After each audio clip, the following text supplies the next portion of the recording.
I am a jack of all trades. I've been on the digital design spectrum from A to Z, being a developer, editing video, creating motion graphics for TV, for child programs, animations in 2D. I've done a lot of things, and yeah, people say sometimes some people and men never grow up. I can't seem to find one thing to stick to, so I always change any few years. I want to talk to you about UX motion. Two important questions.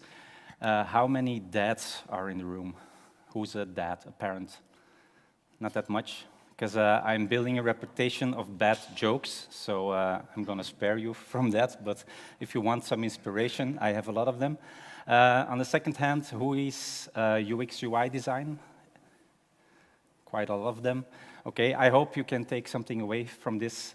For me, I had a kind of a aha-erlebnis when I came across a certain article, and I will try to share why I love it so much. So, why UX motion? Because some people ask, isn't it UI motion? Well, no. A lot of people think that UI, motion in the context of UX of UI is like frame-by-frame animation, aka Disney. Something you do at the end to make it a little nicer or to try to communicate your brand style. But with BAU, we like another approach. So why UX motion, not the term, but the concept? Well, I find it pretty obvious. 6% of Americans between 18 and 34 read a comic book. What is it, like monthly? Huh? But 45% of all Americans watch a movie, multiple movies each week. We like that content is processed for us, that it's like a story, that we can understand it. So we don't enjoy reading. Some of us do, and I really can appreciate people who have books 3 or 4 at a week. But we tend to sit down and get informed. So that's one reason. I want to talk a little bit about fun and playfulness, because this is one of the most important aspects of a fluid interface. And it only happens when you nail everything. It's a natural consequence of a fluid interface. It's when the interface is responding instantly and satisfyingly, when it's redirectable and forgiving, when the motion and gestures are smooth, everything we just talked about. The interface starts to feel in sync with you. And something magical happens where you don't feel like you need to learn the interface, you feel like you're discovering the interface. I like to talk about delight. It's the thing that happens when somebody uses your app, and it's so easy and so intuitive that they start promoting your app to other people. Some people ask, what's the return on the investment of motion in UX or UI? Well, it's very hard to nail, but Apple describes it quite well. You need to nail everything to have like another level of experience. And how to get there, I'm trying to hand over a kind of a toolkit. A quote by Isara Willenskommer, I don't know if it's pronounced like that. Motion is a glue that binds the interaction model, interface elements, and tasks and tells us how it works. And that's what I believe, and we will see how it can. 5 moments when we can apply motion, looking at a user point of view. These 5 questions are always in the back of my mind when I look at a new project and try to figure out how UX motion can support the app or website. During navigation, where am I? We all know this.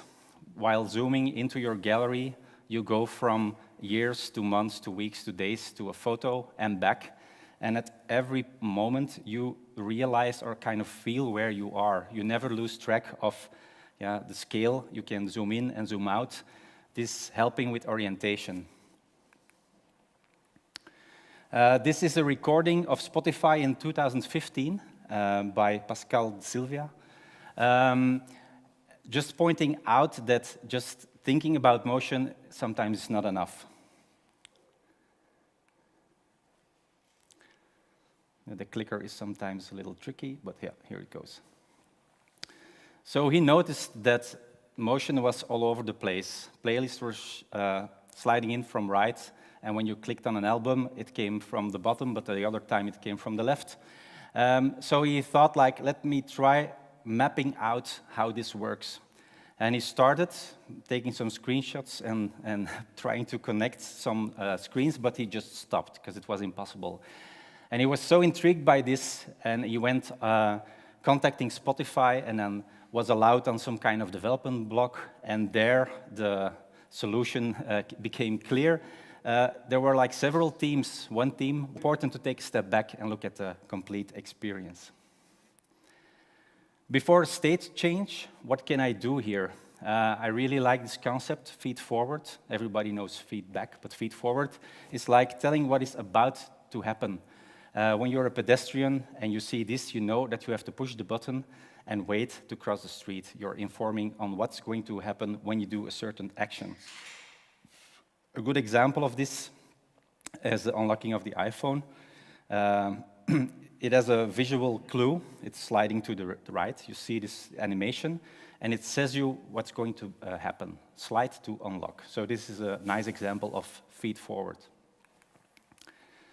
Next, during a state change, is something happening? The classical progress, informing the user you had some interaction, what's happening? A lot of sites do not supply you with some kind of feedback, and you're left in the dark. So we all know this, some kind of a progress bar or some animation telling you to wait. Then after state change, did it work? The feedback. I hope none of you has ever done this, but it happens quite often to me. You fill out a form, and it has a lot of fields, and you press send, and nothing happens. But did I send it? Did it work? Or sometimes there's like an extra message displayed, but it disappears because change blindness, because it just changed in one spot. There was like no animation. So giving feedback is also a nice moment to have motion. This is a nice example of feedback. When entering your 4-digit code, you see 4 empty circles, so you know it's going to have 4 long. And then while you enter, you see them being filled up, so you know, okay, I've entered 4 digits. And then it like a human head shakes no, it's like it's wrong. And at that time, they're like shaken empty again, so you get a retry. So this is a very clear visual feedback on what are you expected to do and how does this work. And then during onboarding, of course, you can use animation to inform your users, but it's just one part of 5 domains. 4 ways how motion supports usability from a design point of view. So the 5 questions I always hold in the back of my mind. But there's also another way of looking at motion. The first one is expectation. On how an interface behaves, you can tell a lot. Everybody knows this concept. Nobody uses Tinder, but you probably heard somebody talk about it. So while you interact with the application, you already get an indication like, okay, this is doing this and this is doing that. So expectation is a very strong opportunity for motion. Continuity, back to the Spotify example. It's possible that you have a perfect checkout that in 3 steps, very clear, reduced to the max. But then you go to another page and everything just works differently. You really need to have attention that the continuity on all levels is the same, that you provide the same experience. Narrative, imagine this list just having a new item at the top instantly. There's a big chance that you haven't noticed the change. I always try to think of how would I do this physically. I have a list of to-dos, separate papers. How would I put a new one on top? Well, I have to move the rest and make place, a room for a new one. This kind of small storytelling is very intuitive, and it needs almost no mental load to understand.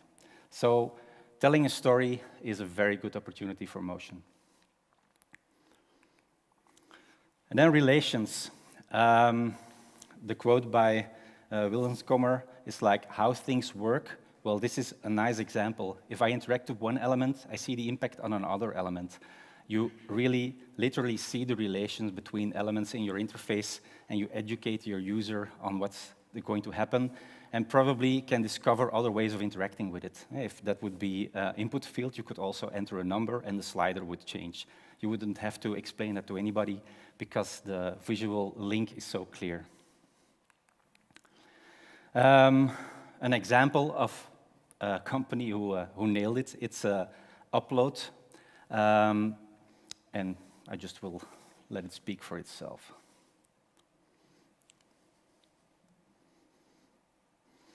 So notice how you get a progress of the uploading, and while the system is processing your upload, you can't tell how long it's going to take, so it has like a shaking ring. It says, I'm still busy, but I can't tell you how long it's going to take. And then from that ring, you visually see revealed a thumbnail of your video, so you have a visual confirmation, okay, I uploaded my video. This is full circle and a perfect motion example.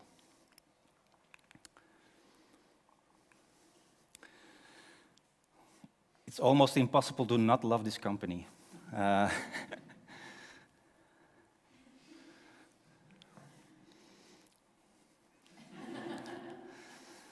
So this has almost everything. You're telling a story, you're having like your brand identity.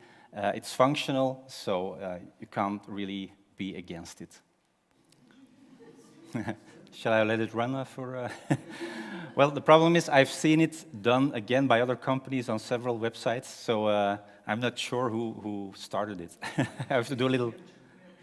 Yeah? Well, it's normally it was an owl, and it was something to do with books, where you could make a list of books.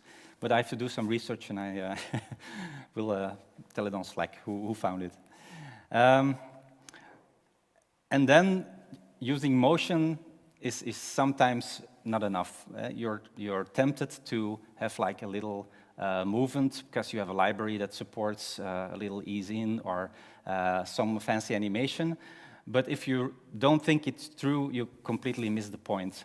I try to figure out what they are trying to tell me, but there's so many things happening all at the same time. You have like text sliding in from the bottom, but here's like kind of a progress going from left to right, and the animation is all over the place. So it's not because you add motion that it's going to work. It needs some thorough thought and some attention to detail. A while ago, anybody who had to do something with motion design turned to this book. It's a very old book by a few Disney employees who shared their secrets on how to bring a character to life. 12 principles of animation. And to give an idea of what kind of thing it is, anticipation, you all know the superhero who first bends down to then disappear into the air. It's like announcing what you're going to do, and it's also like a physically built-up. I'm tensioning myself to be able to jump into the air. So next to 11 other principles, this was always the go-to place for people who are designing motion. The problem is, at a certain point, it went towards UX really good. So I was flabbergasted the moment I came across the 12 principles of UX motion by Isara Wilsenkommer, based on years of UX motion design, giving workshops and developing applications. He redefined the animations, and it was just a coincidence that it are 12 because it was not intentional.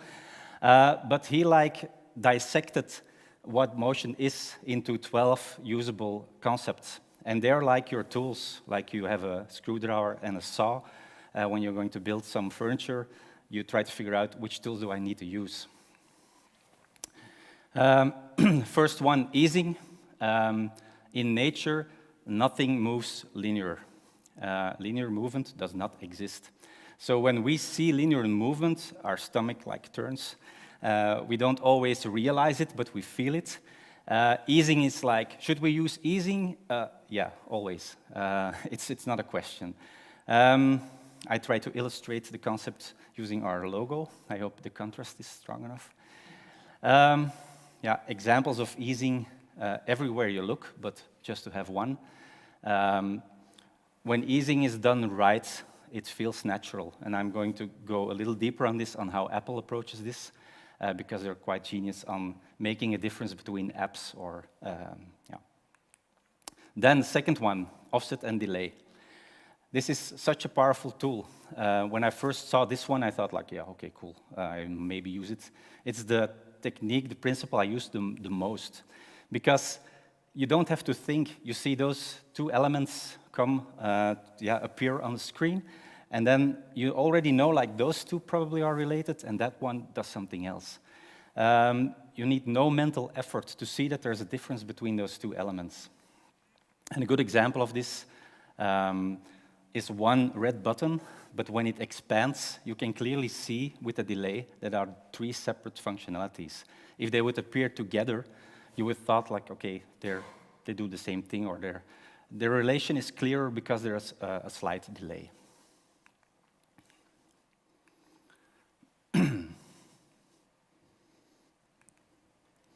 This is my favorite transformation.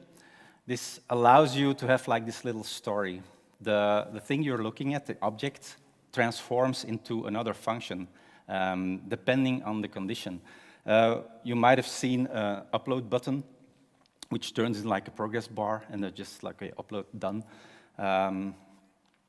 This one is one of the most beautiful applications I found on the web.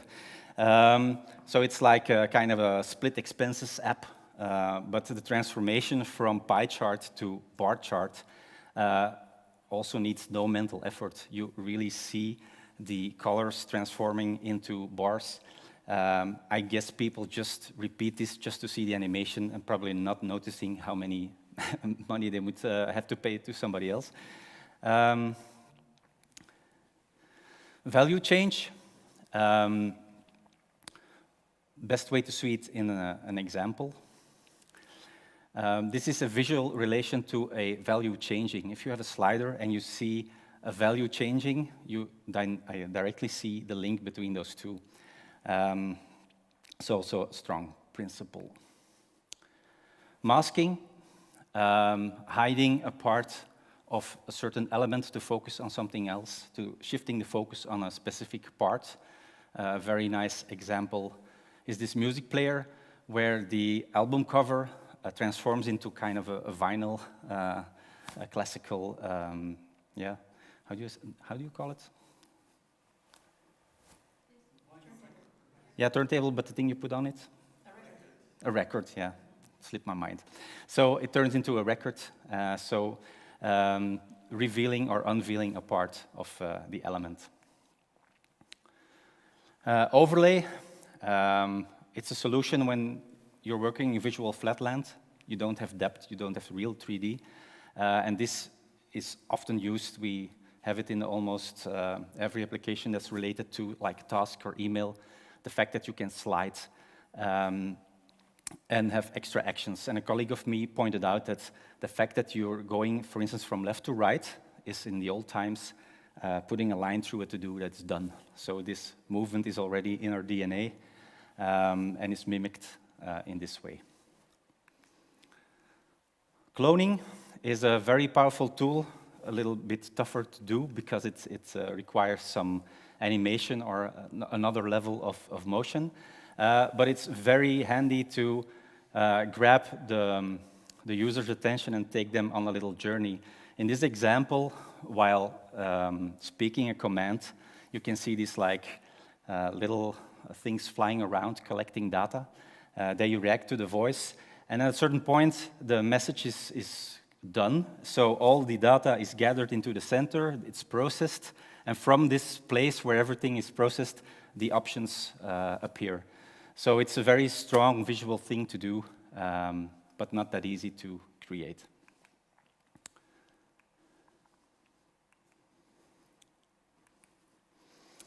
Parenting is also building like a relation between elements to make clear how things work. It's easiest with an example. Imagine in this case that you would have a separate smiley indicating your score. Now you are focused on your action, your thumb, your sliding, and you get immediate feedback on the value you're selecting. Parallax, we all experience it while driving on the highway. The mountain in the back appears to be still, and the lights, they zoom by at a high speed. Things nearer to us grab our attention, move faster, and this is a very strong thing to use to address or redirect attention. Most people know it as an effect on websites where different layers slide at different speeds, but in some examples I will point out how you can use it in a more subtle way.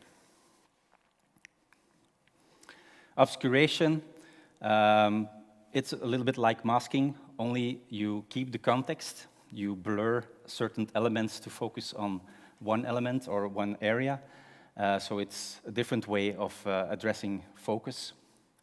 And this is, of course, also known from Apple, but many applications, you click on it, they enlarge, and then the rest goes to the background.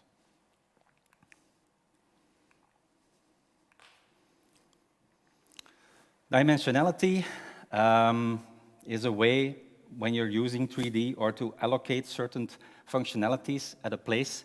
And it's easy for people to understand that certain functionality has a certain spot in your interface and is going to remain there. When you make it smaller, it's like flipped and you're looking at the top of it, but you know it's still there, so if I do the reverse move, it will be revealed again and I can interact again. So this is using 3D. Dolly and zoom, also well known from the previous example of the zooming in the gallery. It's also a strong technique to really zoom into something. Pinterest does this when you have a card, you click on it, it becomes larger, and then back to small. So it's mentally very easy to follow this idea and to know where you are in the app or website. Why do I like those 12 principles this much? Is because now we know how to talk to each other. When I was doing these kind of projects and I had to talk to designers or other stakeholders, it was like, yeah, it moves just like no, it comes like this and then it does this. And so I was doing like mime or kind of a theater. It was always very tough to explain what we were going to do and to brainstorm with people who are into the same process. So for me, it was a relief because now I can say, oh, we're going to use masking and then easing and offset and delay, and you can really plan your motion in a more professional way. And then I said I was going to say something about Apple. There's different ways on how to do physics-like animation. If you download some kind of 3D app, you will have values like density, friction, tension, and the problem is it escalates pretty quickly. If I have to communicate to a designer, yeah, it's like a bowling ball from 3 kilos and it falls like at that gravity, it's just not easy to communicate with each other. And Apple solved this by reducing the two variables to damping and response time.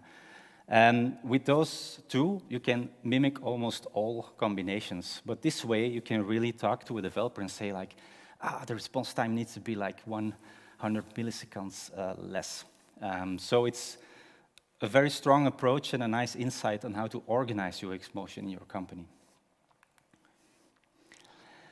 A few examples. In the period where I did motion design for TV, I could never watch a Marvel movie in a normal way because I already saw like, okay, he's hanging by a wire and they put that in CG, so I could not enjoy the experience. Since I'm focused on UX motion, I cannot look at an app without thinking like, oh, why do they do it this way or not that way? And this is an example. It's like a kind of a to-do app, and at the moment it does this. So you slide to acknowledge I did this, and then you get congratulations from the top of the screen. And I was just wondering, why not do it like this? So the focus remains on the place where you interacted, and all the functionality is the same, but there's like no mental effort to see the connection between the confirmation and your action. Also, the big players, I guess sometimes they just use standard libraries or they mimic what other people are doing. In this example, so you click something and you get a menu to have like 4 buttons, and then it disappears again, and if you have to go to details, you get another modal sliding over. Why not do it this way?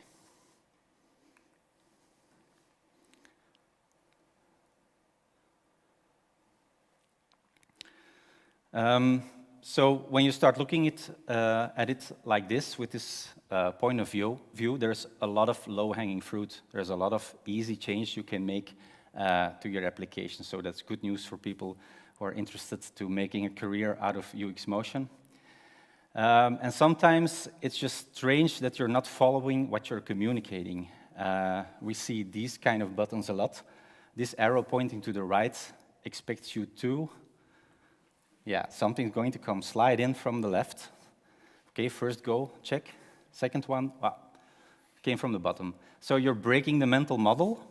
Why not just keep on going, digging deeper until you're at the lowest level?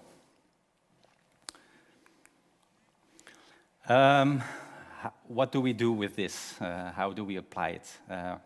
We had the chance to do a motion expert review for Base, for the My Base app.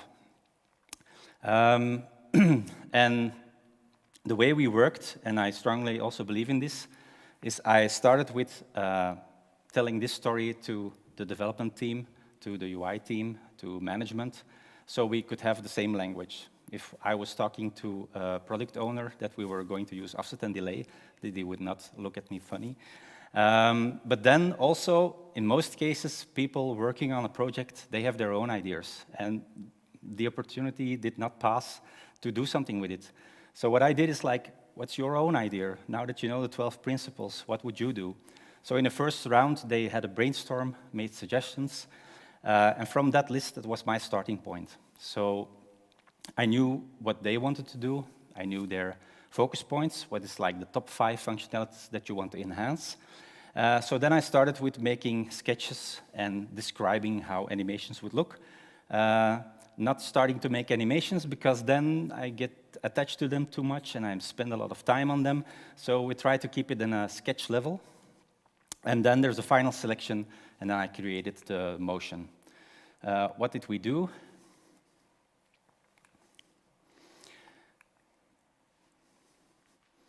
So when people do a top-up, so load extra money on their mobile phone, they get this process. So to recap, they have a list of possible values. They click, there's a modal sliding in. You click, and you get the payment options. What we did and suggested, and which is implemented now, is this. You click, everything that's related to the action remains on the screen, extra info is added, and it's like a lot of less mental load. You can still see the amount or your actions, your previous selections. So this makes the process a little easier on the eye and easier to understand.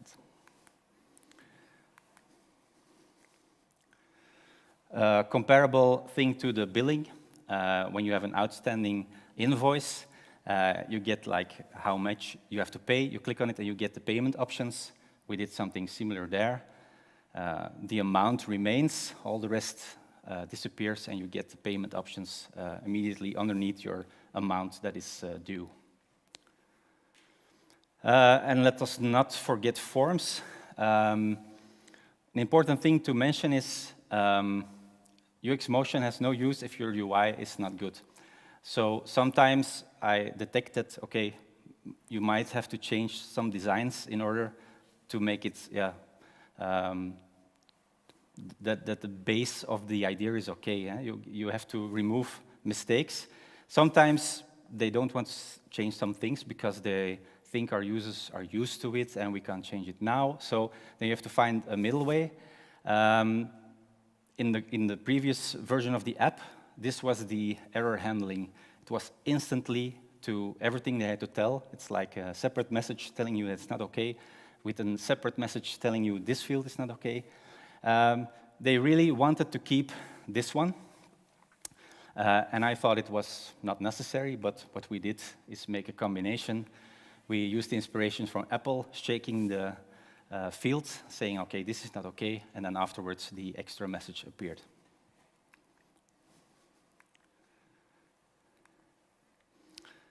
And then a final thing we did is when people opened the app, they had like a small animation on their usage. And they noticed that people did not understand what the different rings were. But we also agreed on the fact that it can be very annoying that every time you open the app, you have like an introduction animation that hijacks your interaction. So it had to be short. So that's why we built an animation specifically with the idea that if you've seen it 4 or 5 times, you understand what it is. So things appear related to each other. You first have like the data amount that you had from previous month, then you get your new data amount, and then you see how much you used up. And this number always represents each step of the cycle. So it's a small change, but more people understand. Should you bother? I'm proud to say that 80% of all the things we suggested, they did via user testing, and there was 100% how do you say that they prefer the new situations for 80% of the suggestions, the new animations. So there was a very positive return from the user base. I find it inspiration in cooking my family and my dog. I find inspiration in cooking my family and my dog. For me, motion is to UX what punctuation is to a sentence. It allows you to buffer or to tell a story, to focus, to guide the focus of your users. So I'm very proud. This is my first quote ever. So please feel free to quote me everywhere. I've been saying it to a lot of colleagues, and they're already at the same level as my dad jokes. So. And for the 3 dads, my dog swallowed all the Scrabble letters, so I went to the vet, but still no word.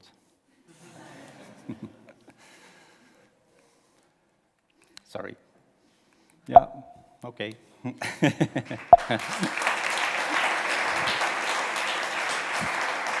Can you have the last slide again? Yeah, okay. Ran away. Yeah.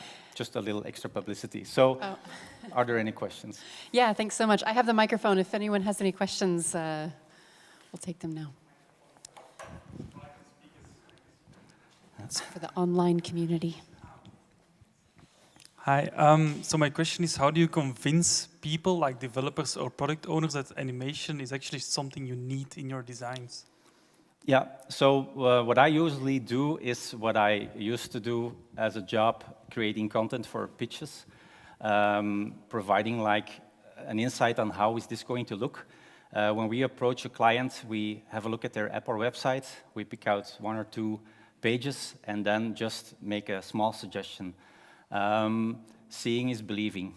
Trying to do this talk and convincing them. I had a few times where we didn't go through the effort of making a small animation, and they were all laughing and silent and focused. And at the end, the decision maker said, like, I think it's nice, but I'm not sure what you're offering. So it's very important to show. And yeah, I hope it's convincing that the examples of visual confirmation, the opportunities for motion, that they resonate. If they don't believe in it, yeah, tough chance. What we do is we try to approach this from different ways. We have the expert review formula, where we step in when the application is already there. But then we try to convince them to include this earlier in the process. And for Base, they did. So we first did the My Base app, and then they asked us to look at the onboarding app from the start. So it's work in progress. Anyone else? When you want to show what it should be like before the app is finished, Do you do it yourself in Figma, or do you make mock-ups, or do you ask a developer to Yeah. do it the way that you have it in mind? Well, I started doing it with Adobe After Effects because it was my main go-to software. But then I realized, like, okay, you lose the interaction. You only can have a playback, and it's not the same. So I started trying several prototyping tools. And today, I mostly use Protopy because it allows, like, a programming angle, and it has, like, a nice link to Figma, easy export. But I tried to mimic all the 12 principles in Figma to realize that you can do like 5 or 6 of them. And then you start to have to make very strange workarounds, like 80 screens to have like one transition. I don't think anybody wants to go there. It's nice if you're using components and everything is updating when you change something, but still it's not such a fun way of working. But the good news is there are a lot of tools. I see a lot of UX motion designers using Keynote. So yeah, be creative. There's a lot of tools, and AI is taking over the world, so there probably will be some UX motion animation tools soon. I was actually going to crack a joke about using Keynote or PowerPoint to play around with animation. But hey, minimum viable, right? Any other quick questions before we break? Yeah, one last one. Actually, adding animations and the motions is something really important. It brings like, it turns the experience more delightful. But the challenge we have with developers is that it may affect the performance of the apps, or how you make sure that this will not affect the performance, actually. Yeah, it depends a little on the development stack. I used to teach at Karel de Grote University for 7 years, and then I would focus, like, if HTML and CSS is the stack, then you can really look at hardware-accelerated features. So there's a big difference going one step deeper technically and looking for what is supported by, is it calculated by the CPU or so that's one angle. Another one is to really test because there's like when you're developing for a website, the screen state is bigger, and if you have like a very big transition, it's just a bad idea to have such a big transition. So always trying to keep all small animations so that they don't impact too much. But it's a challenge also for the different technologies. Like, it's very nice that we have Lottie to make vector animations, but the code it outputs is not that nice, and the library is like 250K. So our developers say, like, do we really need to do this? Just give me a video. So it's definitely a struggle, and each time we use another tech stack, we just try to find the things that work best. Great. Well, thanks so much. If you're interested in this, definitely bookmark this video, because it was a great overview. So thanks, Ivan, for You're welcome. For your wisdom.